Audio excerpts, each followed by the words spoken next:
भारत में दिनक दिन समस्या बढ़ियार लगी।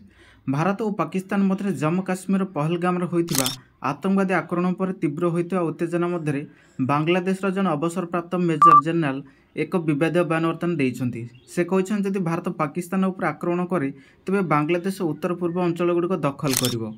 बयान भारत बांग्लादेश संपर्क में नुआ उत्तेजना सृष्टि करिछि।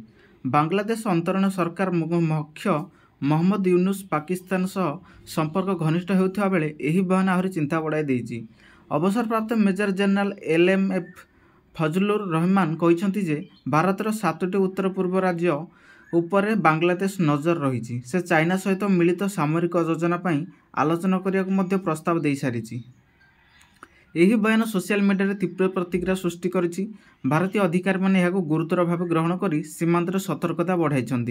अन्य पक्षे बांग्लादेशर अंतरणीय सरकार और पाकिस्तान मध्य बढ़ुता सामरिक और वाणिज्यिक संपर्क को भारत चिंतार पकाई देछि। पहलगाम आतंकवादी आक्रमण पर भारत पाकिस्तान विरोध में कड़ा कार्यानुष्ठान ग्रहण करुवा बेले बांग्लादेशर यह धमकपूर्ण बयान आंचलिक स्थिति को आहरी जटिल कर देछि। एमती गुरुत्वपूर्ण खबर देखा चैनल को सब्सक्राइब करूँ, वीडियो को लाइक कर दियंतु।